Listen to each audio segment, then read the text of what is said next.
Boa noite, colegas oftalmologistas.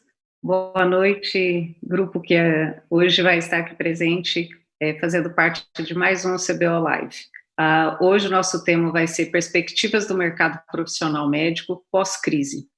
E é um assunto que tem sido debatido com muita frequência entre os colegas. Nós temos na oftalmologia algumas peculiaridades em relação às demais especialidades, e por isso hoje a gente vai contar aqui com o Dr. Carlos Alfredo Lobo Jasmin.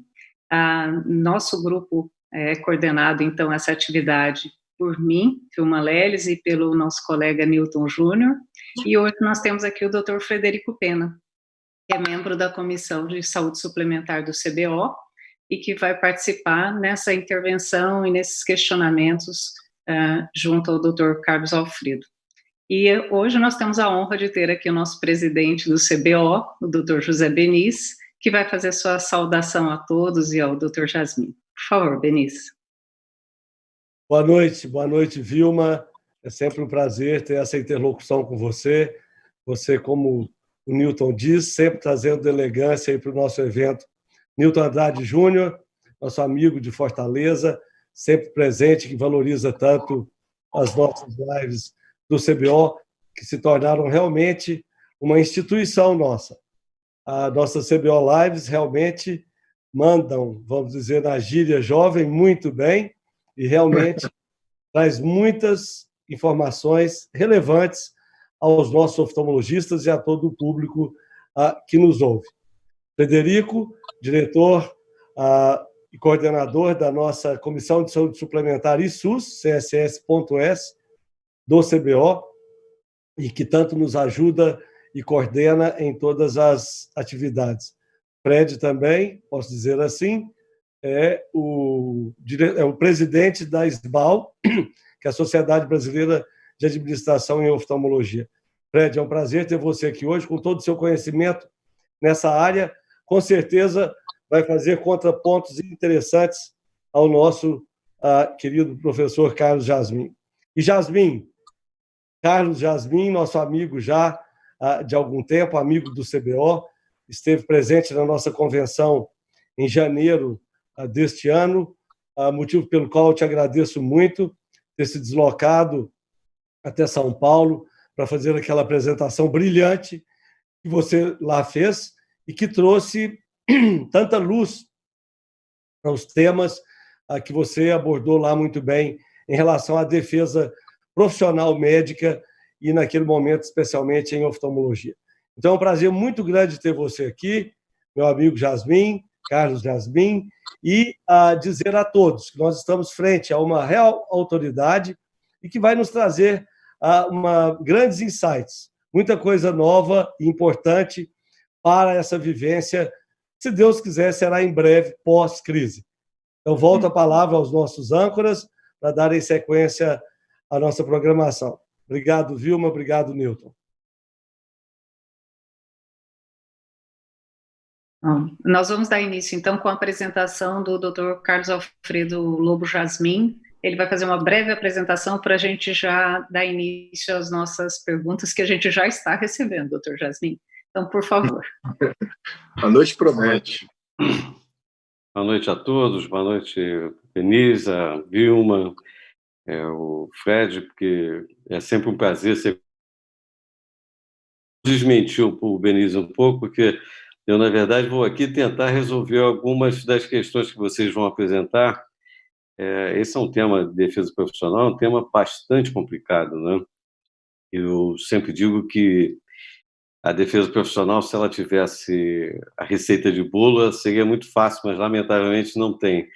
Todos nós queremos soluções para os nossos problemas, todos nós queremos uma definição para o nosso dia a dia e uma solução para as nossas faltas de recursos, falta de salários, falta de honorários, e isso é uma questão sempre muito difícil. E agora, com essa Covid-19, isso acabou virando um desespero geral, né? Vamos tentar, de alguma forma, atender a vocês aí. Vamos ver. Eu já começo a apresentação, compartilhar. Já está compartilhada a tela? Então, vamos lá. Agora sim, né? Bom, eu vou começar essa apresentação fazendo assim crítica. Aí eu faço, quando falo autocrítica, é porque eu hoje já conto com 41 anos de formado. Acredito que desse grupo maravilhoso que está aqui hoje nos coordenando, talvez só eu e o Benício tenhamos esse peso nos ombros, né, deles. Mas a questão é o seguinte: o que nós encontramos há 41 anos na prática da medicina foi uma coisa que, lamentavelmente, nos levou a uma situação bastante difícil de ser contornada e resolvida. Havia, por parte da classe médica na época, uma tendência a ser muito individualista, né? Embora nós tivéssemos sempre o estigma de sermos chamados de máfia de branco, né? Havia sempre uma tendência da individualidade, e isso fez com que, dentro da nossa profissão, houvesse o empregado, o funcionário público, o patrão, o empresário, o investidor, e isso fez com que cada um navegasse segundo os seus próprios interesses. E, lamentavelmente, a gente tem hoje a defesa profissional dentro dessa grande dificuldade que é de você tentar atender a todos os interesses, porque eu tenho desde do empresário ao indivíduo que hoje tem que ser pejotista, né, para poder ter uma atividade profissional ou ter uma atividade dentro de alguma instituição. Bom, mas vamos falar do momento atual. Eu trouxe para vocês assim um resumo do que a gente podia entender até janeiro, fevereiro desse ano, o que aconteceu e que está acontecendo e o que nós vamos ver. Então, eu tenho 3 telas e nas 3 telas vou tentar apresentar isso para vocês. Só não estou conseguindo passar aqui o slide. Como eu faço? Deixa eu ver, já foi, pronto. Bom, nós temos o médico aqui no centro do problema e nós vamos tentar ver quais são os problemas que nós temos em torno desse médico. O primeiro problema que nós temos hoje com relação à Covid é que nós estamos no fronte desse problema. Enquanto está todo mundo lá discutindo se vai ter isolamento vertical, isolamento horizontal, quarentena, nós estamos atendendo esse paciente. E o médico que está lá atendendo esse paciente, ele está exposto à doença tanto quanto esse paciente que está lá. Então, nós temos um problema profissional que surgiu a partir daí. O segundo problema, não sei se vocês conseguem ver a tela inteira, são os consultórios.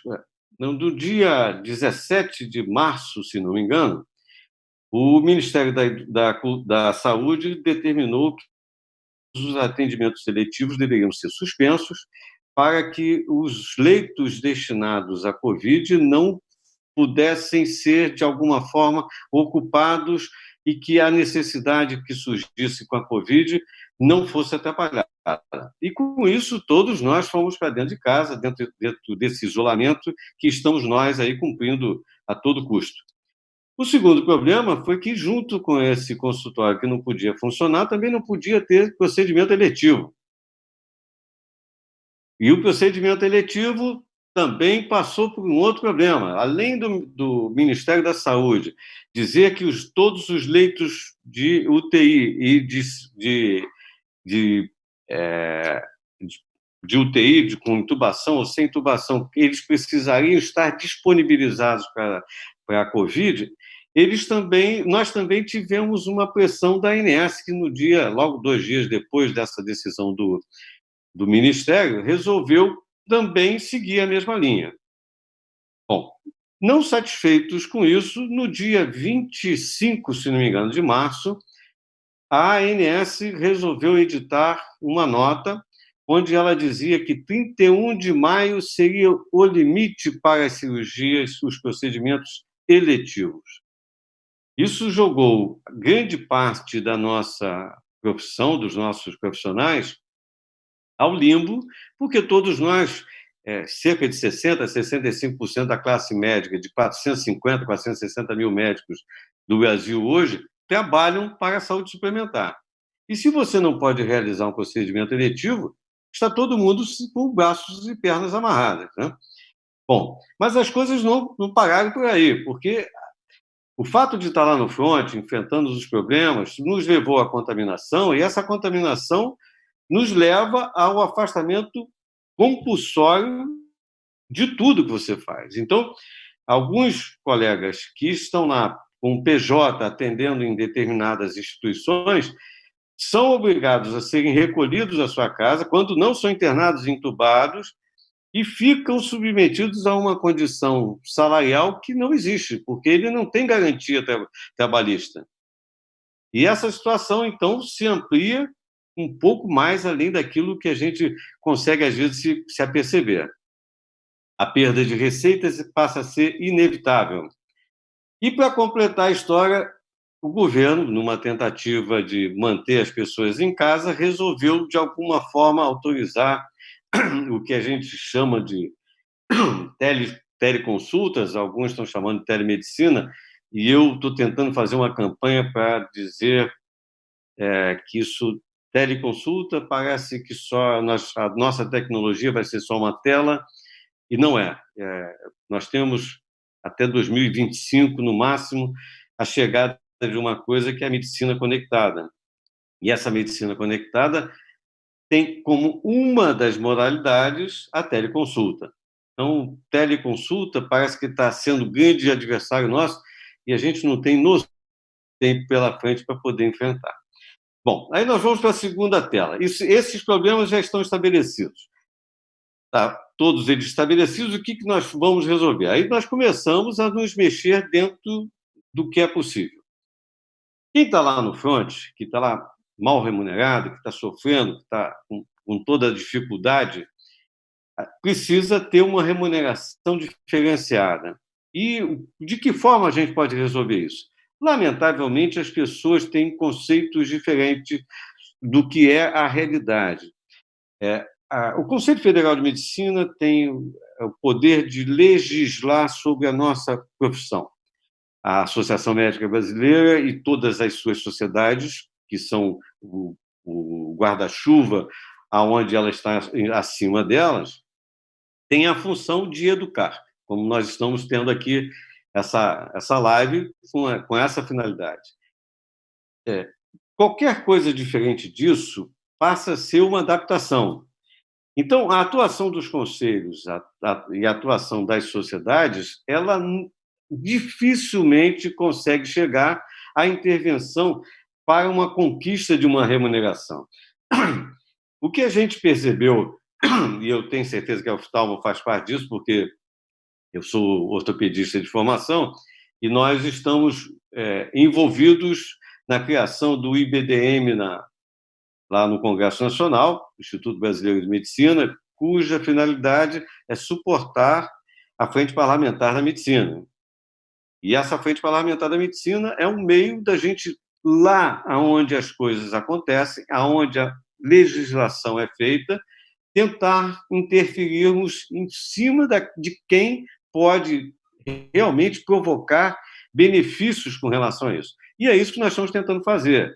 Estamos tentando, e a gente sabe que isso é uma coisa arrastada, fazer com que alguns deputados se movimentem para estipular uma remuneração, já tem alguns projetos de lei sendo analisados, que possa, de alguma forma, compensar o fato do colega estar lá no front. O segundo fator é que todos nós estamos querendo que essa horizontalização do isolamento seja modificada. Em alguns estados, aqui no Rio de Janeiro, por exemplo, isso já, de alguma forma, foi adaptado. O governador, aqui na segunda manifestação dele, ele disse que todos os serviços de saúde poderiam existir. Então, isso já abriu as portas.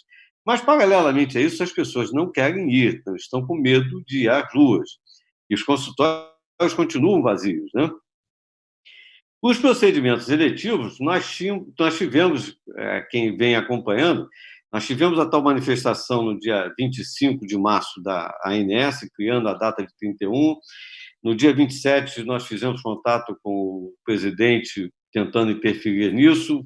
No dia 4, se não me engano, 3 ou 4, ele já estava dando uma abertura, dizendo que as cirurgias, os casos eletivos que tivessem comportamento de natureza emergencial ou os de urgência deveriam ser apontados pelo médico e, a partir dali, seriam considerados urgência e, por isso, as operadoras deveriam, assim, entender e atuar.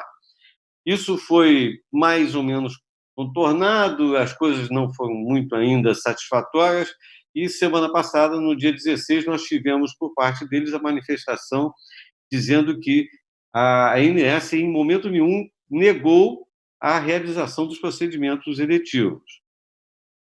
Mas, de uma certa forma, ela também está jogando sobre os nossos ombros a responsabilidade pelas consequências da indicação e da condução desse paciente ao procedimento. Porque nós temos que lembrar que um paciente que está, mesmo que ele tenha chegado no dia da cirurgia contaminado, mas sem sintomas, 2 dias depois da cirurgia ele aparece com sintomas, ele vai dizer que foi no seu ambiente cirúrgico e não antes que ele foi contaminado. E isso é um risco que nós estaremos correndo quando queremos autorizar procedimentos eletivos. Deve ser ponderado isso. Bom, com relação à contaminação, nós também estamos tentando alguns projetos junto ao Congresso Nacional, de tal sorte que o colega que tenha sido contaminado tenha um suporte diferenciado por não ter ele uma previdência ou um apoio de contrato de CLT, por exemplo, que dê suporte a ele ficar afastado 20, 30 dias, conforme a necessidade. Hoje, por exemplo, eu vi um colega ortopedista que saiu de um CTI aqui do Rio de Janeiro, depois de quase 40 dias entubado, feliz da vida, mas 40 dias entubado.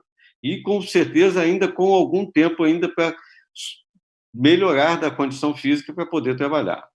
E, com relação às perdas da economia, nós temos uma notícia relativamente boa e que ainda também está em andamento, que foi o seguinte: na posse do ministro, semana passada, do Tais, nós já tínhamos nos mobilizado com o objetivo de, junto ao Ministério da Economia, tentar estimular crédito para a classe médica, de tal sorte que essa linha de crédito desse pelo menos 2 ou 3 meses, ou uma certa quantia, que desse ao médico a oportunidade, pelo menos, de respirar um pouco. E isso foi apresentado pelo presidente Lincoln lá durante a posse do ministro, e não só o Paulo Guedes, como todos os outros ministros com quem ele conversou a respeito, foram bastante alvissareiros com a proposta, dizendo que o que mais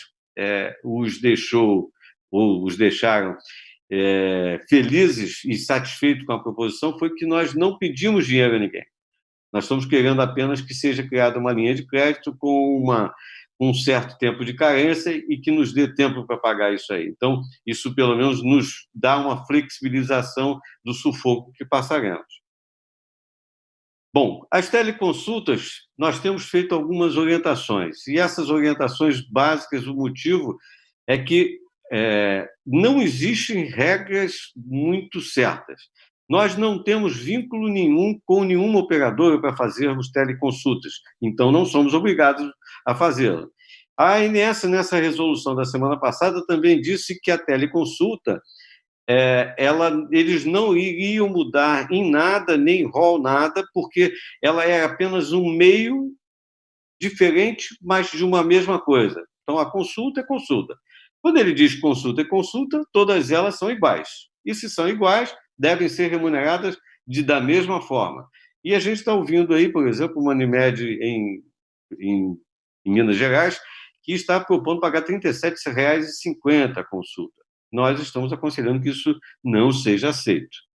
Bom, agora vamos para tentar entender o que vai acontecer daqui para frente, né? Quais são as complicações que nós teremos.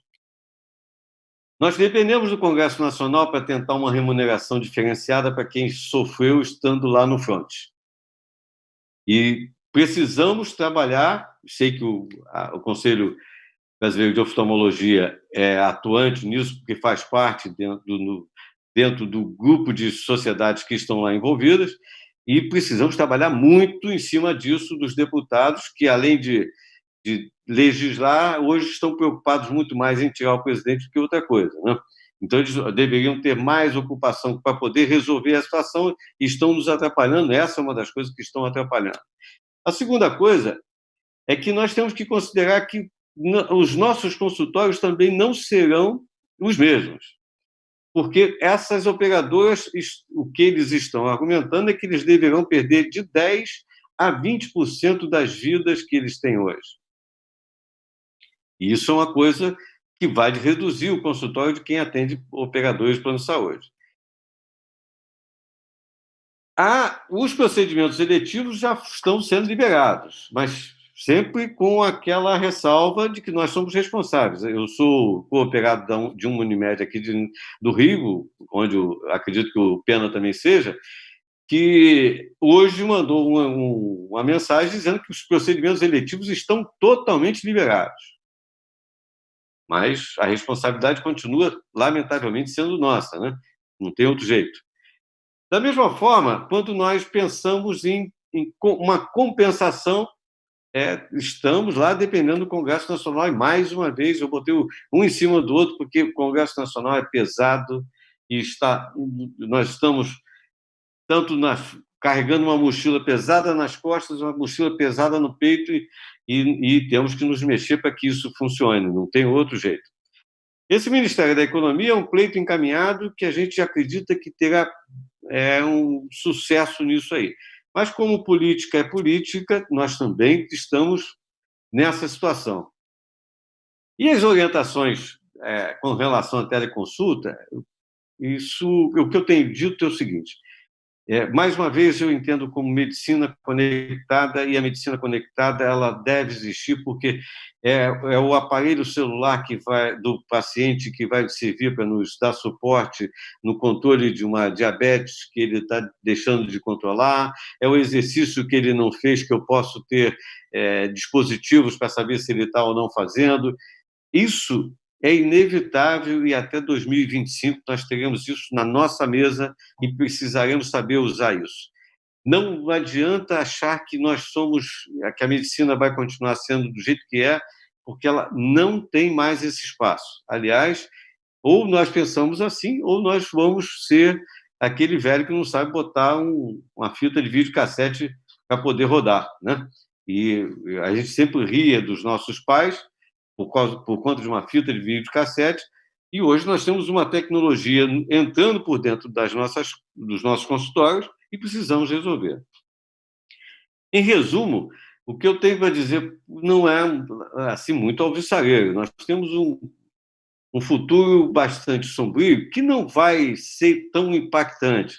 Teremos uma redução de consultas, dessa forma vão voltar. Eu tenho brincado com alguns economistas dizendo que a solução para esse problema aí da economia seria a gente criar a teoria do buraco. E o buraco seria a partir de 17 de março até quando essa quarentena prorrogar. Esse período seria esquecido e todos nós voltaríamos a trabalhar como se nada tivesse acontecido no dia seguinte.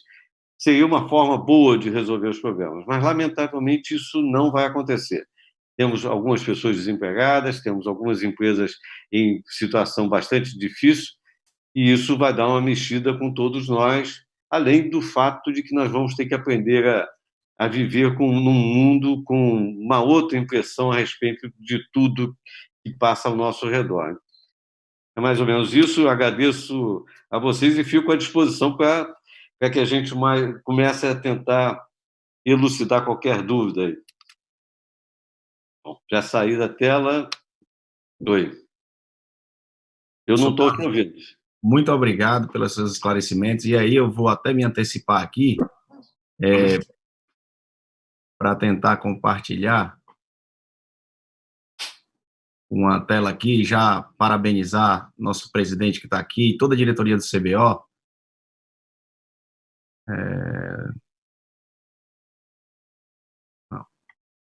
não estou conseguindo compartilhar a tela, mas é um aviso que daqui para o final eu mostro a tela que eu queria mostrar, mas que o Banco do Nordeste disponibiliza um capital de giro com a menor taxa para atender aos oftalmologistas da região, incluindo algumas áreas de Minas Gerais e do Espírito Santo. Então, são taxas a partir de 0,35 ao mês para as PJs. Isso aqui é primeira mão, não era nem para... Não sei nem se eu estava autorizado a divulgar, presidente, mas essas notícias boas a gente tem que botar para correr logo.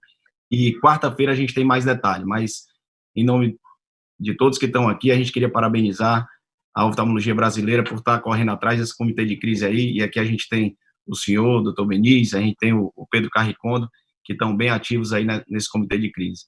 E que não só na época da crise que o CBO tem atuado, mas nessa época a gente vê respostas bem efetivas para o momento que a gente vive. Então, só interrompendo aqui e parabenizar aí todo o Conselho Brasileiro de Oftalmologia. Fred. Antes disso, Niltinho, já que você mencionou, realmente é um trabalho fruto de uma movimentação grande da nossa diretoria, e aqui gostaria de agradecer também, além do Pedro Carrigondo, que está aqui, o Jorge Rocha, o Cristiano Umbelino, Cacheta Umbelino, e também o Daniel Montenegro, aí do Nordeste da Paraíba, que todos fomos muito atrás desta abrangência do Banco do Nordeste.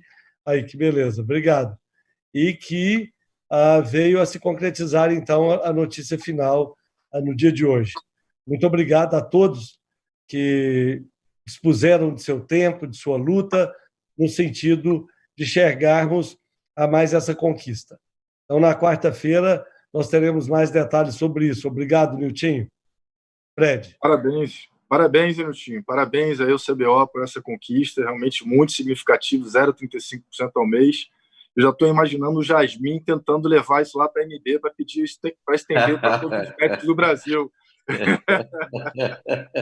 A taxa que nós tínhamos pedido do BNDES é uma taxa interessante, porque, na verdade, eles disponibilizam o juro deles anual é de 3,2%. É um pouco abaixo dessa aí, mas essa daí é excelente. Conseguir um imposto, uma taxa dessa é quase um prêmio. Já esclarecendo, desculpem, para que não haja uma confusão, por que o Nordeste? É porque o Nordeste trabalha através dos fundos que tem, vindos do BNDES e tal, com o FCO, que é um plano de empréstimo exclusivo para as regiões Norte, Nordeste e Centro-Oeste brasileiros. Então, o Banco do Nordeste tem suas atuações no Nordeste e, obviamente, nós vamos tentar taxas semelhantes em outros bancos. Já estamos tentando em andamento para que atinja todo o território brasileiro. Então, já para não sentir... Por que o Nordeste teve e aqui no Sul ou Sudeste não tivemos? É por esse motivo. São os FCOs que são destinados a essas regiões do Brasil apenas. Muito bom. Jasmin, muito obrigado pela sua apresentação aí. Eu acho que, como você falou, delinear os desafios para a gente ter consciência do Everest que a gente tem que escalar, né? E a gente precisa de união nessa hora para isso. E a liderança da MB certamente vai ser muito eficiente com o corpo que está lá de diretores. Eu agradeço a você por estar aqui com a gente no CBO. Amigo, eu queria que você colocasse para a gente um esclarecimento que desde que a crise se instalou e a imprensa nos noticiou que gradativamente a ANS tomou algumas medidas, como você bem citou na sua apresentação, e dentre elas ela liberou recursos dos fundos garantidores das operadoras de plano de saúde, que são fundos constituídos pelo dinheiro que entra no sistema através do prêmio do usuário, e que quando isso vai à mídia, gera-se uma expectativa de que, de alguma forma, esse dinheiro também deveria ajudar a nós, que estamos no sistema na ponta, a ter um fôlego para prosseguirmos aí nesse momento tão difícil de pandemia. Mas eu sei, a gente queria que você explicasse para a gente quais são as dificuldades que isso acontecer, porque esse dinheiro, na verdade, ele foi liberado supostamente para aplicação direta em ações de combate à pandemia, e não há capilaridade, formas com que esse dinheiro venha chegar diretamente no prestador por diversas razões. Você podia explicar para a gente um pouco isso, Yasmin, por favor? Essa questão é uma questão de confusão entre os colegas, e todo mundo entendeu dessa forma que você entendeu.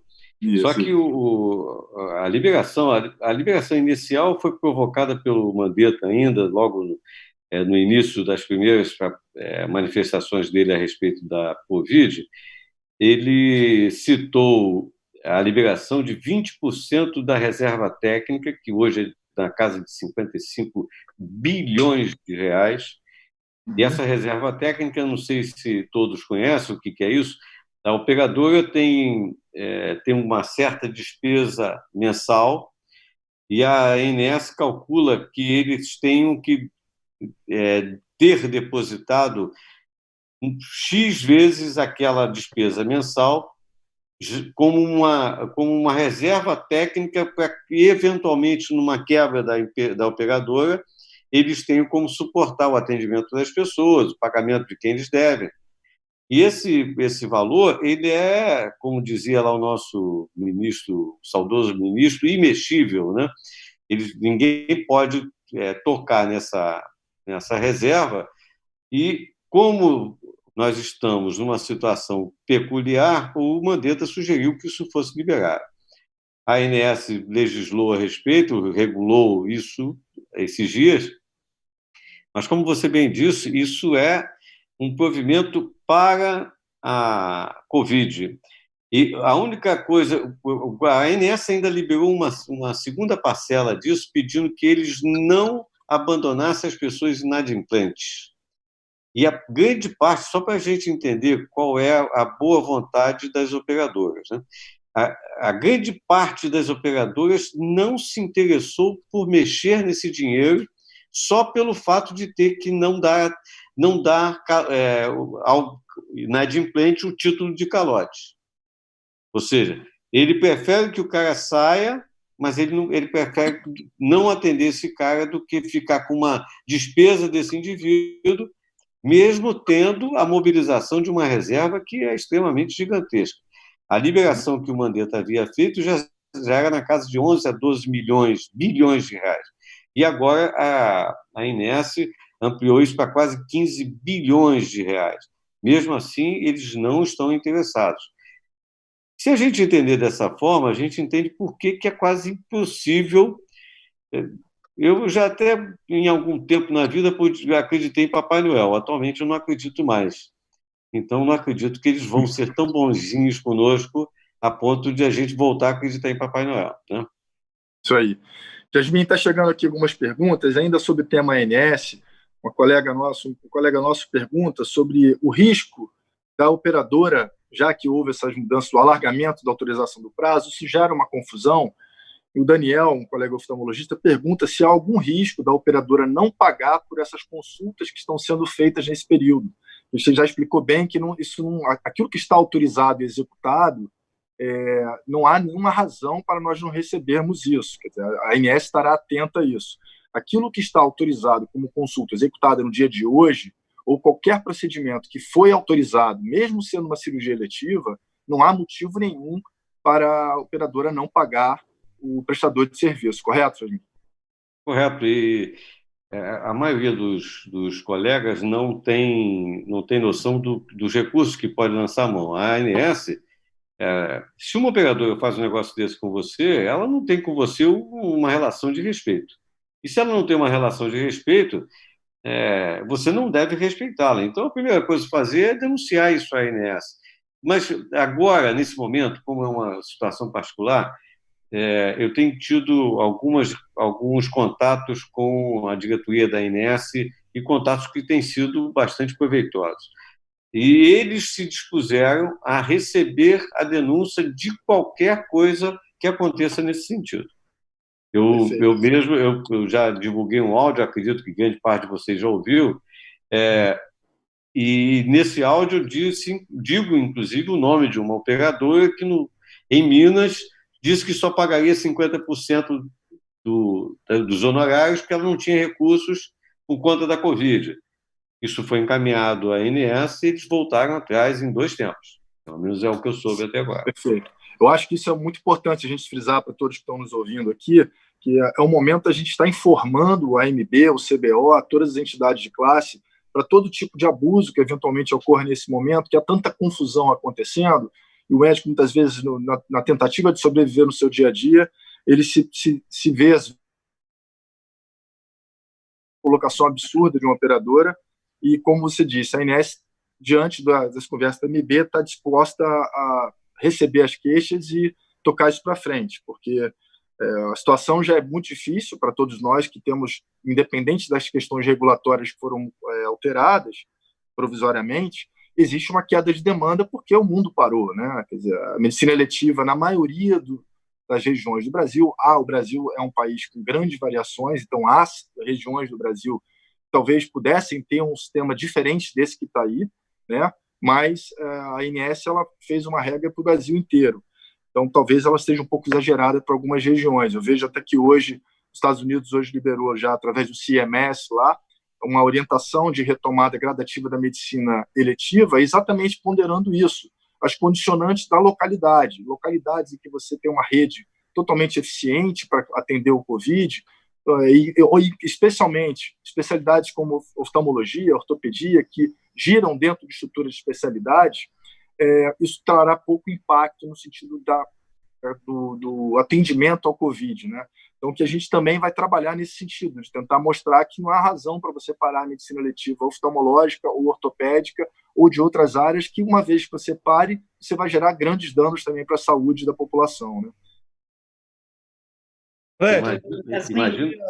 Frederico, eu poderia interferir nesse momento em alguma coisa? Você manda, presidente. Acho que é isso. Eu gostaria de aproveitar, Carlos, que você e o Fred estão nesse bate-papo muito interessante aí a respeito de coisas da ANS, e você mencionou o vídeo, aliás, o áudio que você fez naquele dia, no dia, como consequência daquele fatídico 25 de março, que pareceu que abriu um buraco e todo mundo curioso com o que poderia, ou atônito ao que poderia acontecer, mas depois, com aquele áudio, realmente foi já uma notícia que acalma um pouco os ânimos. Eu gostaria que você desse a sua interpretação hoje, então, da ANS, de como está essa situação sobre a 259, que foi revista e agora, de uma outra maneira, vista por um outro prisma. Qual é a sua interpretação? Então, as cirurgias estão com o prazo ainda, todos os procedimentos seletivos alargados, porque soltou-se não sei se podemos dizer uma normativa, mas depois que eu saiba, não teve um comunicado oficial ou de alguma forma você traz essa interpretação, por favor. Eu acho que é uma das grandes preocupações hoje dos oftalmologistas que estão nos ouvindo, sobre esse alargamento do prazo até 31 de maio. Olha só, tem duas situações distintas com relação ao alargamento do prazo. Houve uma determinação de um prazo rígido, que foi 31 de maio. Nesse prazo, 31 de maio, eles incluíram os procedimentos eletivos, desde que esses procedimentos eletivos concorressem com os passos necessários à Covid. Eu cheguei a dizer para o Reinaldo, aí do CBO e até para o Pena, que eu não entendia que o procedimento de vocês estava, de alguma forma, suspenso. Isso. Porque vocês raramente atuam em hospitais que tenha cunho geral, né? De ocupação geral. O hospital de vocês é um hospital específico de vocês. Uhum. Então, eu sempre entendi que o espaço de vocês não tinha sido afetado. Mas as operadoras sentam em cima. O que nós queríamos é que eles mudassem a redação para que essa interpretação não pudesse ser maquiada pelas operadoras. Esse é um aspecto. O segundo aspecto, que é o que diz respeito a 259, esse prazo que foi dilatado de consulta de uma semana para 14 dias, de hospital day clinic para 14 dias, coisa desse tipo assim, que eu não me lembro exatamente de todos os detalhes, mas essa transformação no dobro do prazo, isso não diz respeito especificamente a nós. Isso diz respeito à autorização. E aí é bom que a gente pense um pouco sob a ótica da operadora e sob a ótica da ANS. Quando eles prorrogar um prazo de 7 para 14 dias, o objetivo é porque grande parte da nossa força de trabalho também se aquietou no isolamento horizontal. Todo mundo vai para dentro de casa. E a grande parte da população que pudesse vir procurar o atendimento, nem todos conseguiria o médico disponível. Então, como aquele prazo é o prazo limite para que a operadora disponibilize ao paciente, eles dilataram esse prazo para poder a operadora não ser sancionada numa coisa que ela não tem gerência, né?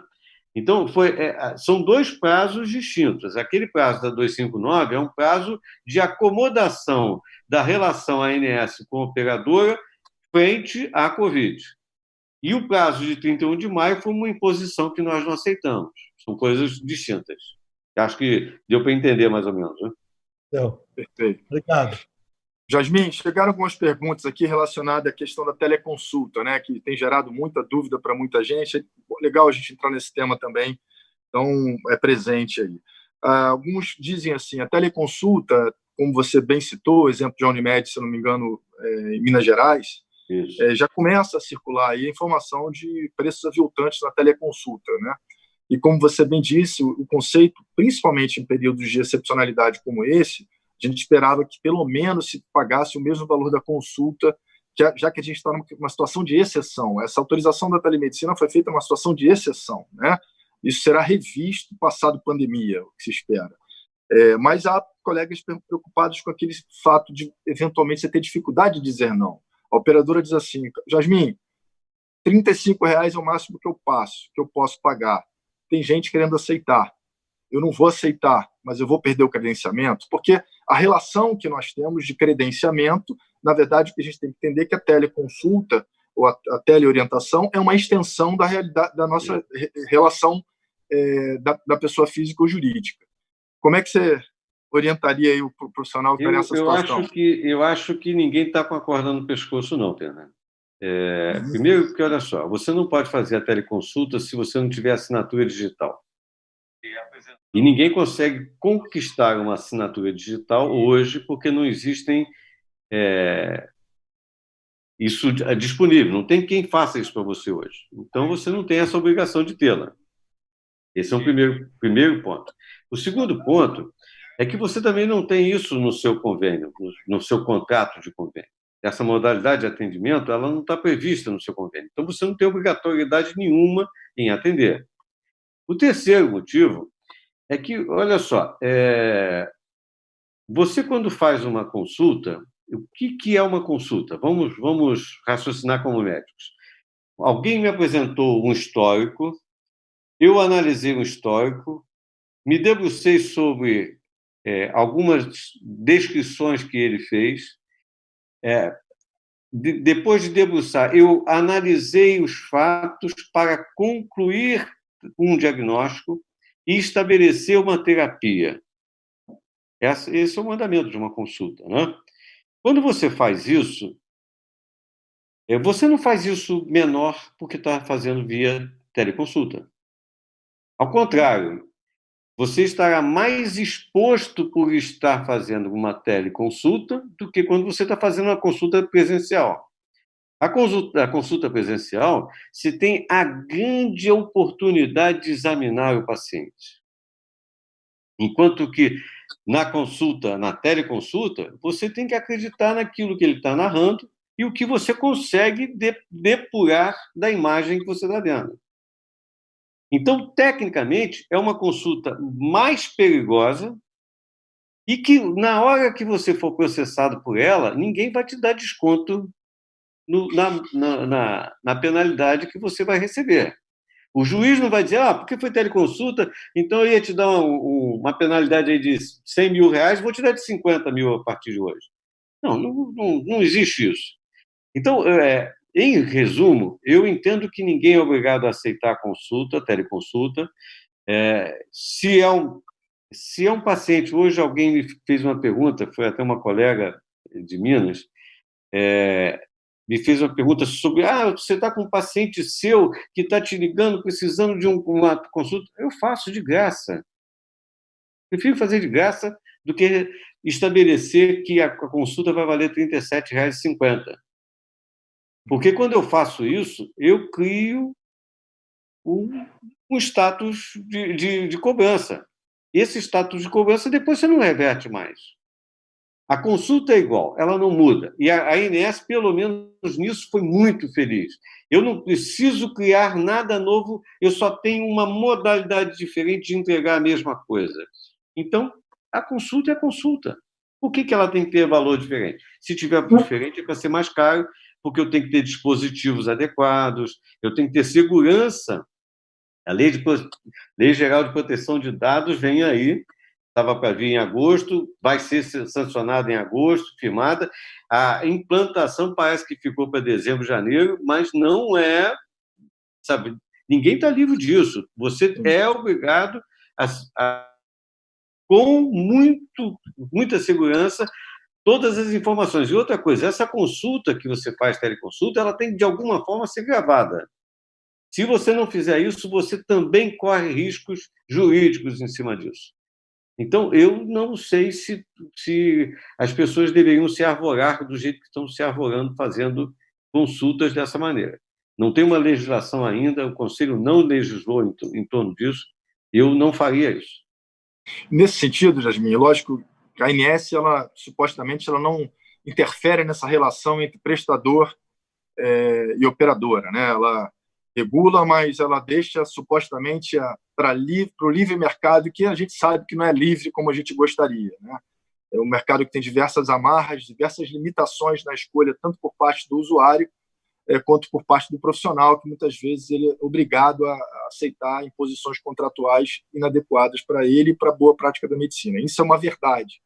Nesse sentido, como a gente está vivendo esse momento, que a ANS está mais em evidência, como você acha que faz algum sentido a gente informar essas questões de preços aviltantes para a ANS, como simplesmente para ilustrar ou não? Eu sei que ela não tem nenhuma capacidade de arbitrar isso, né? Ela não vai se meter nisso. Não vai. Só é importante, estou falando isso para te provocar, para as pessoas entenderem, enquanto às vezes falta o canal para a gente conseguir caminhar com essas questões, né? Deixa eu explicar uma coisa para vocês. A ANS criou uma coisa chamada CATEP, Câmara Técnica de CATEC, aliás, CATEC, de contratualização.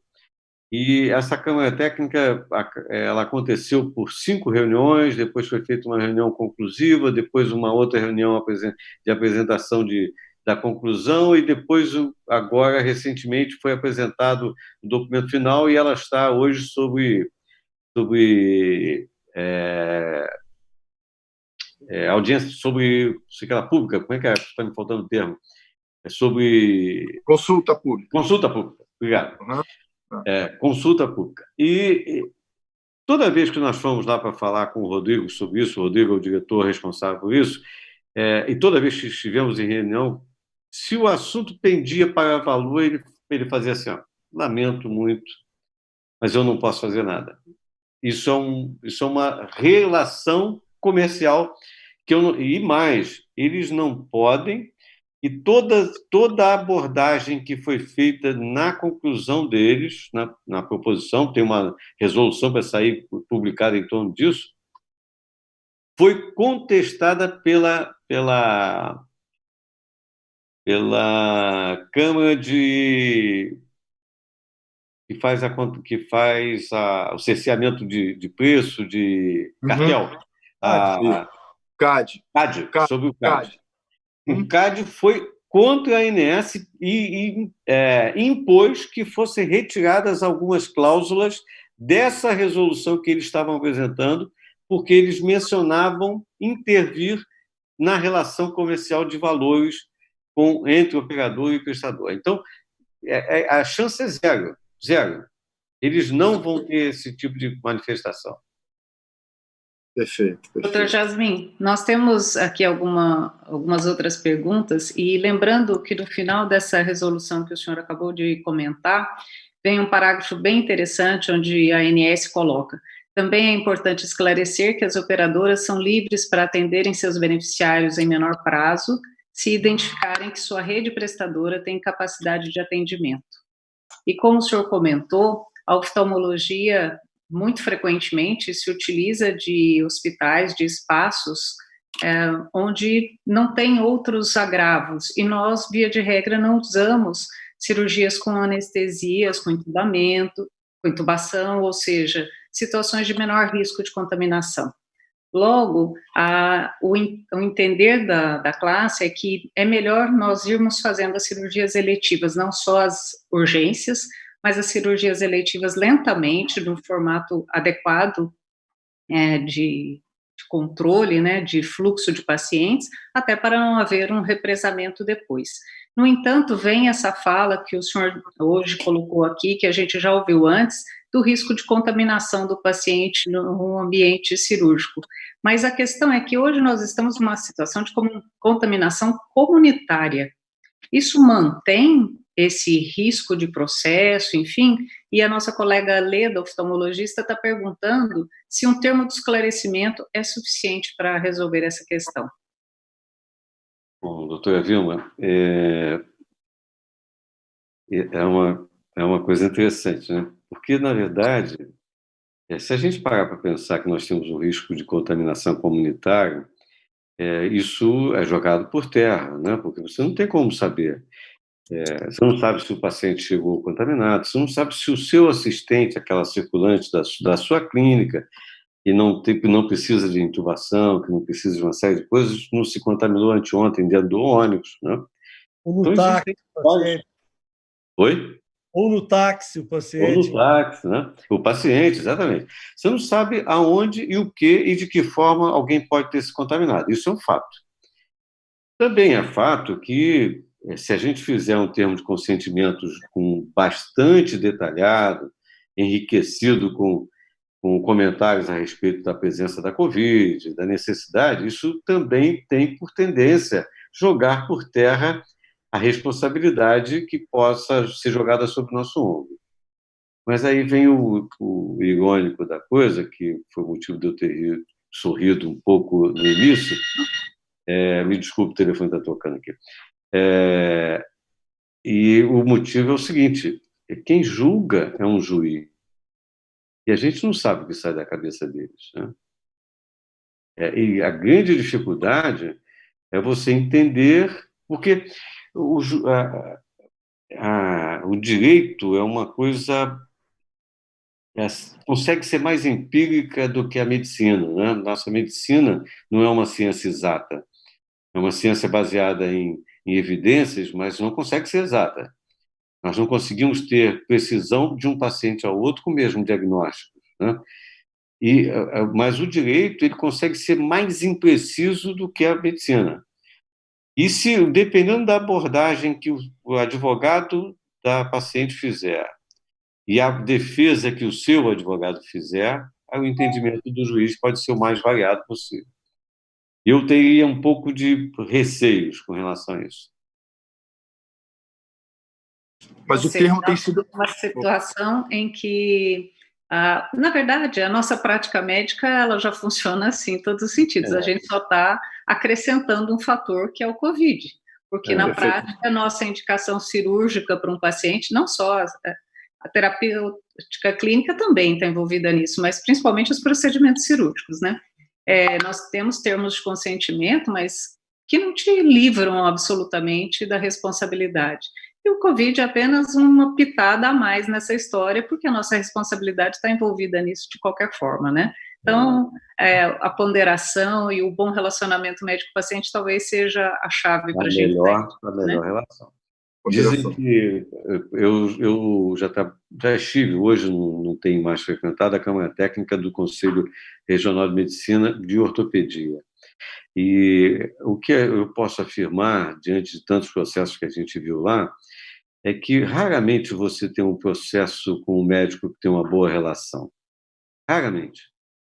É difícil você ter o médico cuja relação, ele e o paciente, era boa, era atenciosa. O médico que é jogado numa situação como essa, ele ele não tem um bom contato com o paciente, ele perde na sua relação. Isso eu acho que é o maior na verdade, a maior riqueza que nós temos na nossa prática, né? É aquilo que dá a você o fato de você fazer igual ao outro, o seu colega do lado, mas o seu consultório está mais cheio do que o dele e ele não sabe por quê.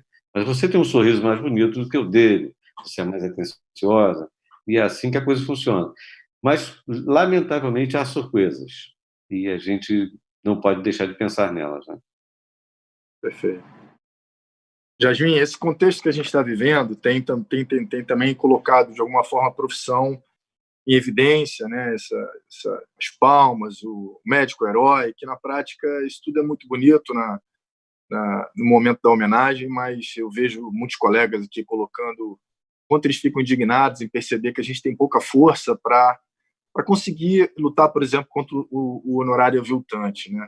E eu acho que a gente está diante também de uma janela de oportunidade para a medicina. Queria que você colocasse a sua visão sobre isso. Tudo vai depender muito da capacidade de liderança das entidades e da união da classe em torno de algumas bandeiras, alguns pontos importantíssimos para que a medicina saia mais fortalecida e o profissional favorecido. Por que favorecido? Melhor, respeitado. Porque o que a gente está vendo é que cada vez mais o intermediário controla o processo. E essa intermediação, quando ela fica abusiva demais, é porque realmente você não tem liberdade de mercado. Então, a gente sabe como, por exemplo, a própria teleorientação pode virar um grande sistema de drenagem e orientação para um serviço que é comercialmente mais interessante por parte de uma operadora. Então, quando você usa, por exemplo, um aplicativo específico, uma plataforma para fazer a sua consulta com o seu paciente, é uma coisa. Quando a operadora depende de te autorizar para executar a teleorientação, ela vai orientar do modo dela dentro da plataforma dela. O que é ainda pior, porque hoje, quando ela te autoriza a atender dentro da sua clínica, você tem um cenário com maior controle. Mas a gente precisa estar muito unido, como você já vem dizendo, para que esse pós-pandemia. Como é que você está vendo esse movimento das entidades, quantas possibilidades de a gente construir um cenário melhor para a medicina brasileira? Eu vou colocar 3 respostas para você. Você falou da união da classe, da abordagem das nossas lideranças, né? E, por último, agora você falou sobre a intermediação das operadoras e tal. As operadoras. Então, vou tentar responder todas as 3. Na verdade, a solução para os nossos problemas está na sua segunda abordagem, que foi a união.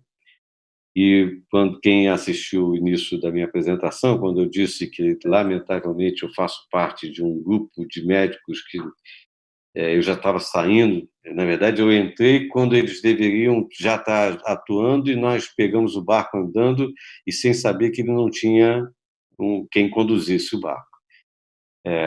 Se nós, desde então, estivéssemos unidos, como diziam que havia a máfia de branco, nós, com certeza, hoje não estaríamos dessa forma. Passar a nos unirmos daqui para frente seria a melhor coisa que nós faríamos. Só que as pessoas, para fomentar essa união, as pessoas precisam entender que o conselho ele é impossível de ser eliminado. Nós temos que criar a ordem dos médicos do Brasil. Não adianta. Não adianta eu ter uma ordem e acabar com as sociedades, com a MB, com as sociedades. Eu vou desmantelar o que eu tenho em torno de uma proposta que não vai funcionar. O conselho precisa funcionar, ele tem função. A Associação Médica Brasileira precisa ser a grande fomentadora de tudo. Só que de 460 mil médicos que nós temos no Brasil, nós temos pouco mais de 60 mil pagando. Significa dizer que a união da classe começa com o fato de não existe a partir do momento que ela não acredita nos órgãos que a comanda, mas todos cobram a atuação da Associação Médica. Agora vamos para a intervenção. As entidades, as nossas entidades, e isso eu depois de 41 anos, eu posso dizer isso talvez com alguma base, né? Eu acho que eu nunca vi as nossas entidades tão ativas, tão atuantes, tão fortes, tão decididas como nós estamos tendo agora. Pode ser que ano que vem o novo presidente da AMB não tenha o perfil que o Lincoln tem. Pode ser que o novo substituto do Mauro lá no Conselho Federal não tenha o perfil que ele tem e a gente perca tudo de novo, porque isso tem uma renovação e, lamentavelmente, as pessoas não são iguais, né? Ou talvez, felizmente, elas não são iguais, né? Pode ser até que quem venha depois do Lincoln seja melhor do que ele, quem venha depois do Mauro seja melhor do que ele. Mas nós precisamos ter isso atuando. E a única forma de ter isso atuando é usando o meio político, que nós temos na mão. Nós somos 460 mil médicos no país, que podemos eleger deputados, podemos cobrar dos deputados, podemos dar votos a deputados, e isso já está sendo arquitetado. Nós já discutimos isso dentro da AMB agora, durante a crise, e estamos dizendo que não há e não haverá outra oportunidade melhor para que a gente consiga intervir nisso. Porque temos, primeiro, um presidente que está vivo graças à atuação médica, e temos uma população inteira aplaudindo o que a classe médica está fazendo. Mas isso ainda não é suficiente. Precisa que a gente tenha políticos que sejam um pouco mais decentes, e nós não temos, né? Essa é uma realidade, e nós estamos hoje vivendo, eu acabei também disso no início, nós temos uma atuação política hoje que tem muito mais a vertente do golpe do que de outra coisa. Eu não estou defendendo aqui lado A ou lado B. Eu só estou condenando o fato de que nós temos um presidente eleito e ele tem um mandato para cumprir. E não tem por que você criar golpe, né? Com isso, deixa-se de aprovar coisas que são necessárias ao país. Ou cria-se coisas que não são necessárias. Nós estamos vendo denúncias aqui no Rio de Janeiro de hospitais que estão sendo montados pelo triplo do valor que gastaria-se num tempo normal. Então, esse tipo de política é que vai legislar a nosso favor. Nós temos que ter uma pressão muito grande. Se todos nós começarmos a pressionar os deputados que conhecemos e falar, olha só, vou trabalhar contra você se você não votar, isso muda. Posso jurar para você que muda. E com relação às operadoras, elas não vão mudar nunca a atitude deles. Eles são... Agora, esse negócio de... Eles vão encaminhar com o canal lá de... A operadora, por mais que ela verticalize, ela não consegue ter a amplitude para atender todos os clientes deles. Haverá sempre paciente para ser atendido pela classe médica que não está dentro da verticalização deles. O que precisa é que a gente não aceite qualquer coisa em nenhuma das situações. Se vai trabalhar na verticalização, é para trabalhar como empregado, CLT, etc., etc. Se você vai trabalhar, vai ser um credenciado, que você exija um credenciamento decente e não aceite trabalhar por qualquer coisa. Esse é o princípio que todos nós deveríamos seguir, e, lamentavelmente, tem sempre o esperto de carreira que acha que vai se dar bem, só que ele esquece que ele tem uma linha de produção. Nós somos uma linha de produção. Vocês não conseguem operar 100 cataratas numa manhã. Há um limite. O limite que vocês fazem, não adianta cobrar mais barato ou ter mais gente na sua porta, porque você não vai aumentar essa produção. Não? Jasmin, você abordou em algum tempo aí na sua apresentação sobre alguma comparação. Você falou sobre advogados e agora você falou sobre a ordem dos médicos, que é algo que nós sempre ouvimos as perguntas sobre isso. E, junto a isso também, você falou sobre a Frente Parlamentar da Medicina, composta por deputados, especialmente políticos, de um modo geral, que nos poderiam representar. Como que você vê na prática, você acabou de dizer que isso está sendo observado na diretoria da AMB, porque é uma pergunta frequente. Quais ações realmente diretas os médicos poderiam tomar para que nós fôssemos mais representados em uma frente parlamentar, para que nós tivéssemos mais eleitos afeitos às nossas proposições? E, junto com isso, eu também ouço que você falou sobre, eu não gosto de falar dessa palavra em relação aos brancos, você falou dos nossos jalecos brancos em grupo, e que nós já tivemos mais força, eu ouço isso algumas vezes, que era um dos poderes do país, era exatamente a classe médica, e que esse poder, se comparado com outros poderes que vêm despontando, e nominadamente a OAB e os advogados, que realmente influem muito nas decisões políticas do país, tem diminuído porque nós, de certa forma, também dividimos muito as nossas ações em presidências de várias entidades. Como você vê essas duas situações para que nós sejamos melhor representados e tenhamos mais força na vida política do Brasil? Bom, mais uma vez eu vou começar pelo fim. O nosso poder acabou por conta do individualismo. Ele existia e as pessoas não têm noção disso. Na verdade, o poder que a classe médica tinha é porque os médicos importantes da época, eles eram os médicos que daqui do Rio de Janeiro, a grande parte deles, que atendiam o presidente e todos os seus assessores, quando o governo era no Rio de Janeiro. E essa relação fazia com que eles intervissem diretamente na decisão do presidente. O deslocamento da capital para Brasília criou uma nova classe política dentro de Brasília e uma nova classe médica dentro de Brasília. Brasília não existia. E quem foi para lá para trabalhar em Brasília não tinha não estava envolvido com a classe política como aqui estava. E, mais do que nunca, todos que conseguiram se envolver cuidaram do seu individual. Então, aquele poder que nós tínhamos, nós perdemos por conta do individualismo. Isso é inquestionável. Com relação ao que nós podemos fazer, é muito simples. Vamos fazer uma matemática. Vamos colocar que nós tenhamos um consultório relativamente vazio, que nós só atendamos por dia 10 pessoas. E nós fazemos 5 dias da semana, são 50 pessoas, no final do mês, 200 pessoas. E nós somos 450 mil médicos, né?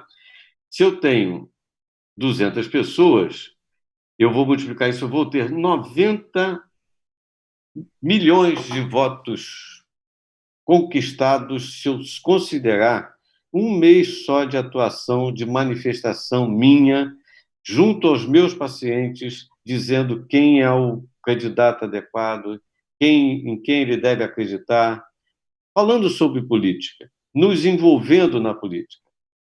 A única forma de nós termos poder na política, poder na decisão das nossas coisas, é estando dentro de Brasília, como estamos tentando fazer lá na Frente Parlamentar e no IBDM. Esse núcleo que foi criado em Brasília, ele não pode acabar, ao contrário, ele tem que crescer. E mais, ao invés de termos 32 deputados, como temos lá hoje, nós podemos ter 200 deputados.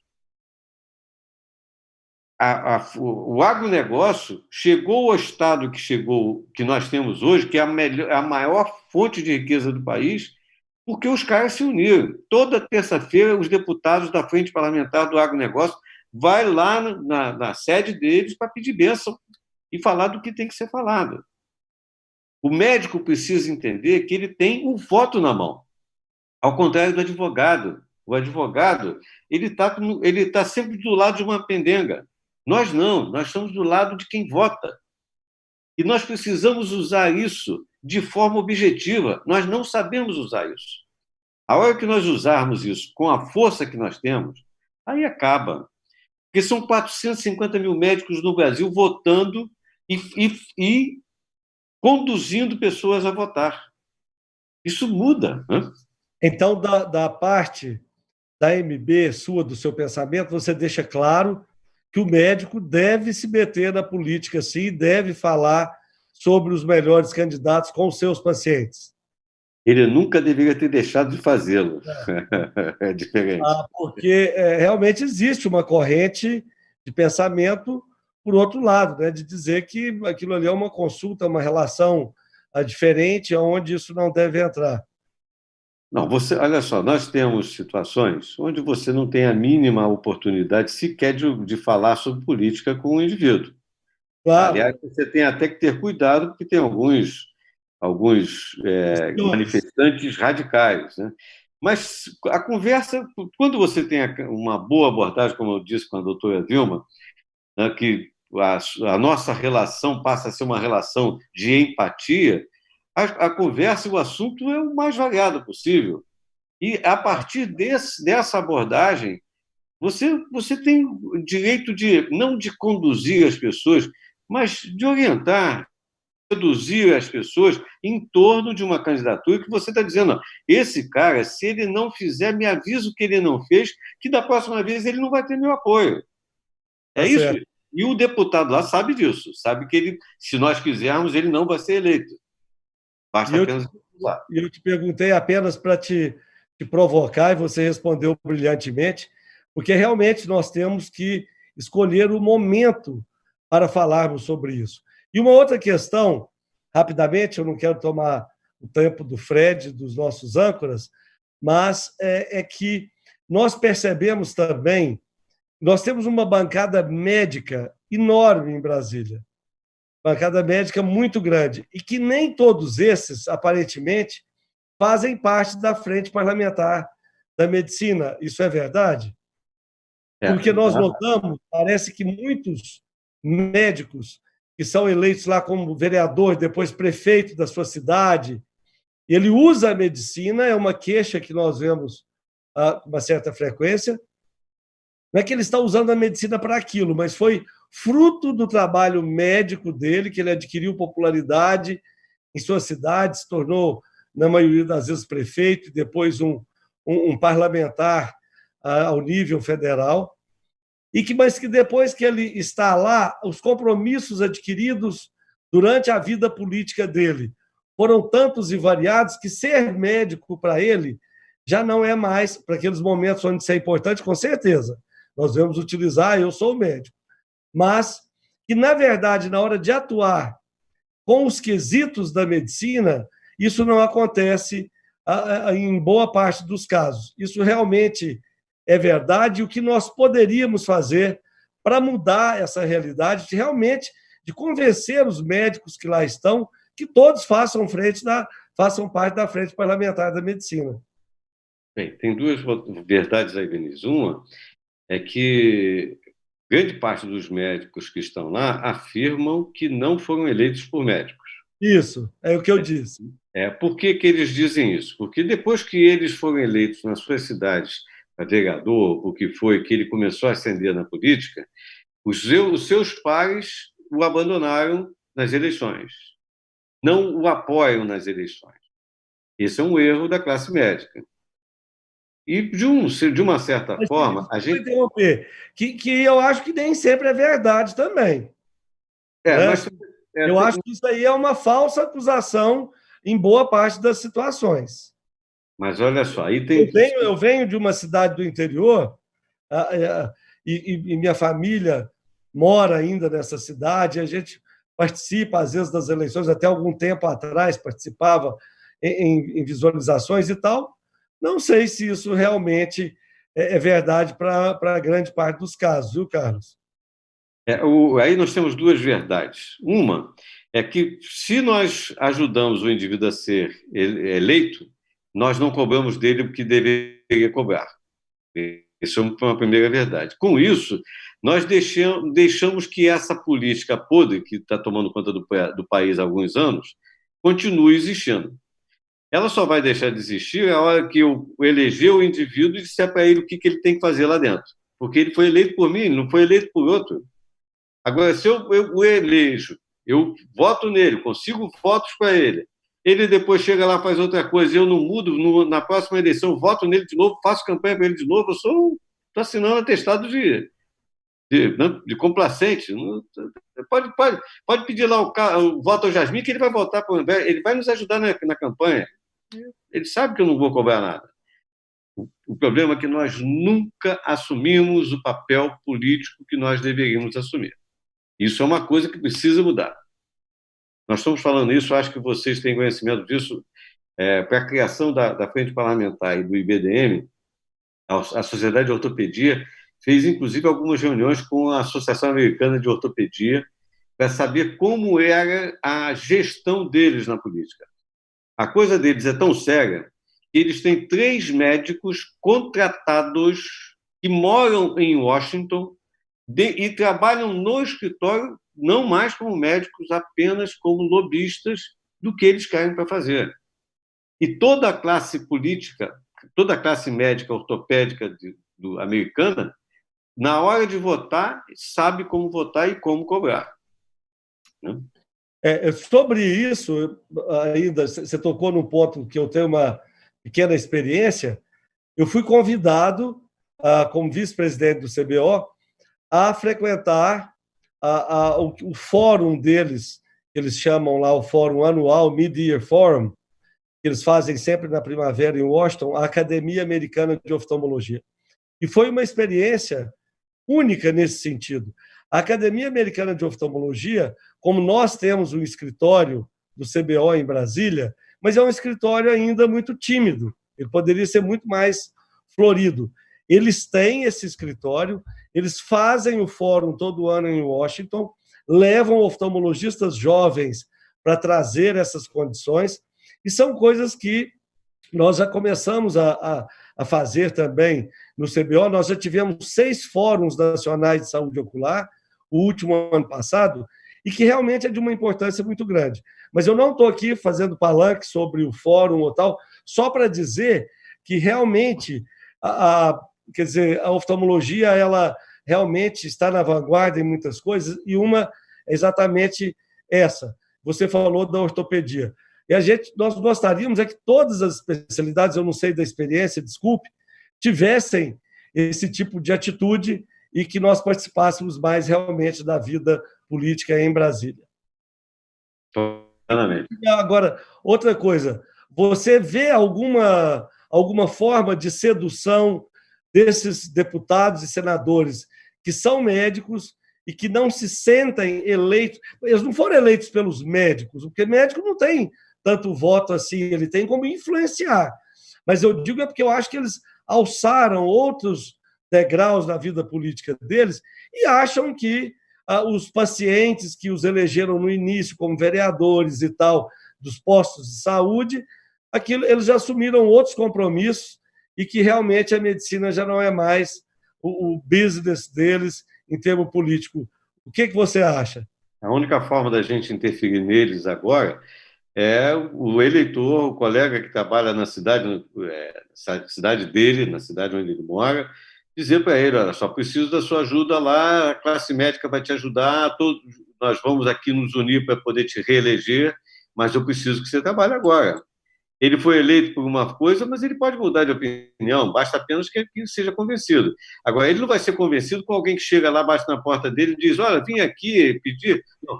Quem tem que falar é o médico que é vizinho dele. Esse é o interventor da história. Não pode ser outro. Jasmin, como você disse aí, o Benício também citou o exemplo também dos Estados Unidos, né? Aqui no Brasil, a Academia Americana de Oftalmologia atua muito. A Associação Médica Americana é a primeira instituição que teve um escritório de lobby, que essa palavra lá não é vista como um problema, né? O lobby profissional faz parte da democracia. E, como você falou, eu acho que o que a gente tem agora é que não adianta ter o CRM que foi utilizado para se eleger e abandonou a medicina, não adianta ter o CRM que também nos abandonou e foi trabalhar para as grandes corporações, está cheio desses CRMs por aí também. Quer dizer, cabe a nós, como sociedade de especialidades, com a MB, a identificar aquele indivíduo que realmente tem alma de médico, que não vai abandonar esse compromisso conosco, com a entidade, com a medicina, para o bem da nação, para o bem da sociedade, porque, na verdade, isso faz bem para a sociedade. A medicina bem representada é uma ferramenta de evolução de um país, como é o caso dos Estados Unidos. Então, é isso aí que a MB está fazendo, eu acho que é o bom caminho. Eu acho que a gente já está bem adiantado no horário aqui. Nutinho, o que você me diz, amigo? Eu acho que a gente tem que se tornar politizados, né? Na verdade, a gente confunde muito política com politicagem. E a gente, por ser brasileiro, a gente tem uma influência muito grande da politicagem, seja nós como médicos, seja a população de uma maneira geral e os próprios parlamentares. Então, a partir do momento que a gente tem uma consciência política, que eu acho que resume tudo que foi discutido aqui, né? Então, eu não vou influenciar a votar num candidato porque ele me prometeu isso ou aquilo. Eu estou indo baseado nas minhas convicções para indicar aquela pessoa, independente de troca de favores. E aí, como classe, eu acho que a gente vai fortalecer muito mais. Eu queria só, apesar do adiantar da hora, pedir só o desfecho aqui do Dr. Carlos Jasmin, que tem muita gente falando de teleconsulta, muita gente preocupada com esse preço, e a gente, como uma classe, né, num país continental como esse, cada um tenta se virar de um jeito, e para tentar unificar um pouco mais as condutas e a consciência de cada um, uma palavra que mais ou menos nos guiasse nesse contexto de valorizar o nosso profissional, seja na teleconsulta, seja como classe. Porque isso que o senhor falou da MB, a gente também sente no CBO quando muitos não participam efetivamente do Conselho Brasileiro. A questão da teleconsulta, eu volto a reiterar, o médico não pode entender a teleconsulta como algo menor do que uma consulta. E ela tem que ser valorada no mesmo valor que recebe a consulta. Isso é um resumo. Eu gostaria até de resumir a conversa com o Benício também da seguinte forma, e até do que o Pena abordou. Não adianta nada do que nós estamos falando aqui se o médico não se unir, não entender que ele tem que estar envolto, tem que estar envolvendo uma entidade para ele poder dar força a essa entidade para ela poder trabalhar. É lógico que nós tivemos entidades que só tinham lá cabides para poder aparecer na foto. Hoje isso está mudando. Posso jurar para vocês que, para mim, é um prazer hoje estar dentro da diretoria da MB. Quem conhece o meu histórico, sabe que eu nunca me envolvi com politicagem. Nunca foi meu perfil. Eu sempre fui de pegar... Eu nunca pedi para estar em lugar nenhum, sempre fui convidado porque eu fazia alguma coisa que me convidavam. E quando cheguei na MB, encontrei o grupo que eu tenho lá hoje, eu estou muito feliz de estar lá. E espero que isso continue. Agora, para continuar, as pessoas precisam fomentar e cobrar. Aquilo só vai funcionar se a gente se unir, empurrar para frente e cobrar ação. Da mesma forma, isso só vai funcionar se eu também, na hora de eleger alguém que eu saiba que vai trabalhar para mim. Então, isso é uma engrenagem, e ela não pode se perder. Com relação à teleconsulta, é a mesma coisa. Eu não posso dar uma consulta menor. Eu tenho que pensar que o meu colega do lado está deixando de aceitar porque ele está tentando segurar a consulta num valor legal. Eu estou dizendo que vou receber R$10 a menos. R$10 a menos. A expressão é essa, R$10 a menos. E você acha que você está fazendo vantagem em aceitar um preço R$10 a menos? Isso não cabe na cabeça de uma pessoa que pensa com um pouco de racionalidade. Os planos de saúde chegaram nos nossos consultórios, o Benício sabe disso, porque ele é da minha época, chegaram no consultório perguntando, doutor, eu posso botar o nome do senhor lá no meu livrinho? Eles pediam para a gente fazer isso. E por quê? Porque eles sabiam que eu tinha uma estrutura que eles iam poder oferecer ao associado deles. Quando eles chegaram fazendo isso, eles falaram para o doutor, vou mandar todos os meus pacientes para você. Aí o doutor achou que ele ia atender o mundo inteiro. Você tem espaço para atender o mundo inteiro dentro do seu consultório? Não.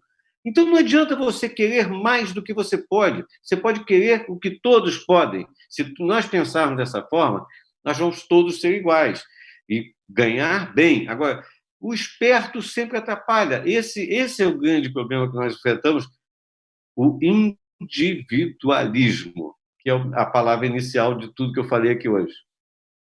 Muito bem. Nós tivemos aqui hoje mais de 1.800 pessoas conectadas conosco. Recebemos inúmeros questionamentos e apontamentos que, infelizmente, a gente não tem oportunidade de falar de todos. Então, eu vou resumir um pouquinho alguns aspectos que ficaram aqui pendentes. Alguns colegas oftalmologistas mencionam aqui a necessidade, o desejo de que os nossos órgãos representativos valorizem a CBHPM e o processo do Revalida. pedem que o CBO também ouça mais as pessoas em relação a algumas atividades. Então, eu já vou contar em relação ao CBO, a gente tem um canal aberto, se vocês entrarem no site do CBO, tem lá um Fale Conosco, deem seus palpites, sugiram programas, façam os comentários, os questionamentos à vontade. Muitas pessoas estão elogiando essas atividades que a gente está tendo e estão agradecendo muito essa oportunidade de discutir um aspecto de defesa profissional que não é habitual nas nossas lives, na nossa rotina. E, em relação a isso, muitas perguntas sobre teleconsulta, na verdade, a gente vai abranger isso mais como telemedicina, foram muito bem respondidas aqui, muito bem discutidas num programa que a gente teve com o Dr. Taleb. Então, sugiro que vocês vão até o site e ouçam, porque isso vai responder muitas perguntas que vocês colocaram aqui. Assim como em relação à defesa profissional, alguns aspectos jurídicos, que o Dr. Bullion também fez algumas colocações muito importantes. Então, tem outras lives que vão responder alguns questionamentos que vão ficar aqui em aberto. Então, em relação a esse canal de comunicação, para encerrar, gostaria que o senhor desse a sua despedida, deixando claro como os médicos podem conversar com a AMB. O canal está aberto, geral, até dezembro eu estarei lá. Eu serei diretor da defesa profissional, se nada acontecer até lá, até dezembro. E tenho o maior prazer de ter uma reunião hoje que é composta por todos os players que você pode imaginar. Antes, quando eu cheguei, encontrei uma coisa bem ativa, mas era médico, só médico, e a gente não vive num ambiente só médico, né? Nós precisamos entender as outras partes. E isso fez com que as pessoas entendessem que a Associação Médica está preocupada com a saúde e não só com o próprio umbigo. Quando eu penso na saúde, eu penso no indivíduo, e quando eu penso no indivíduo, as pessoas passam a me respeitar um pouco mais. O objetivo da AMB hoje que a CBHPM se transforme numa lei. A hora que isso acontecer, nós poderemos usá-la como referência e hoje não podemos, porque o CAD não deixa. Com relação ao Revalida, se o Revalida Light não saiu, eu posso jogar para vocês que a interferência da AMB foi muito grande, muito. Eu sei de quantos dias o Lincoln ficou pendurado dentro do Congresso Nacional, brigando para que isso não fosse aprovado. E eu espero que isso não venha a ser aprovado. Mais uma vez, estão lá com essa coisa, tentando botar um jabuti no meio das leis para poder esse negócio passar. Bom, para encerrar, eu queria agradecer a todos, ao sorriso da doutora Vilma, a simpatia, ao doutor Beniz, ao doutor Newton, ao Pena, que é o meu contato aqui, direto aqui em Niterói, porque eu sou de Niterói. Foi um prazer grande, gigantesco, vocês não têm noção do quanto, do quanto isso me envaidece poder estar participando de uma situação como essa. Não me envaidece por eu sair amanhã anunciando que eu estive numa live do CBO, mas apenas pelo prazer de poder passar informações que, lamentavelmente, não chegam aos colegas. E não chegam, às vezes, porque ele até não procura, mas não chega. Então, foi um prazer muito grande, obrigado demais. É a segunda vez que o CBO me convida, é a segunda vez que eu saio extremamente agradecido e podem contar comigo, mesmo depois que a AMB me der o bilhete azul, eu estarei à disposição de vocês. Fiquem à vontade.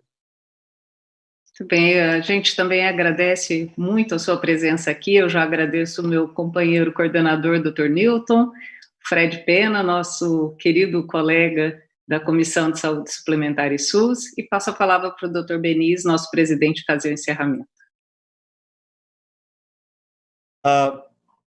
Dr. Carlos Jasmin, nós aqui sentimos muito honrados de ter a presença de um grande representante da AMB junto conosco, junto ao CBO. Isso faz as ações serem cada vez maiores.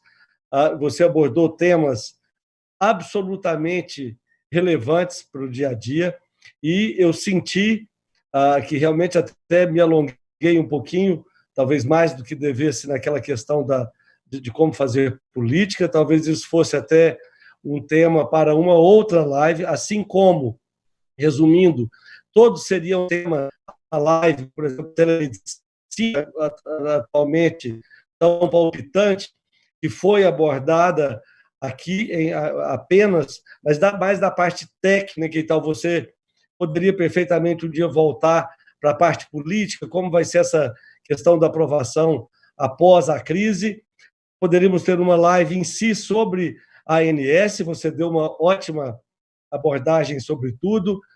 O Pena abordou esse tema da valorização do médico, extremamente importante, e poderíamos também falar sobre isso. A responsabilidade na contaminação, tudo isso seriam temas únicos, mas que demos, então, um aperitivo, vamos dizer assim, para que você possa voltar e nos brindar novamente com tantas palavras assim tão elucidativas como foram as de hoje. Então, agradeço a você muito por ter vindo, a mediação do Frederico Pena e a ancoragem pela Vilma Leles e pelo Dr. Newton, que hoje falou pouco, Newton, mas então se defesa com a Vilma, ele é bastante eloquente, viu, Jasmin? Estava aprendendo. Obrigado a todos por estarem aqui, e vamos voltar a esses assuntos em outras lives, porque vocês que são os coordenadores, Vilma e Newton, viram, né, o tanto que nós podemos discutir sobre esses assuntos.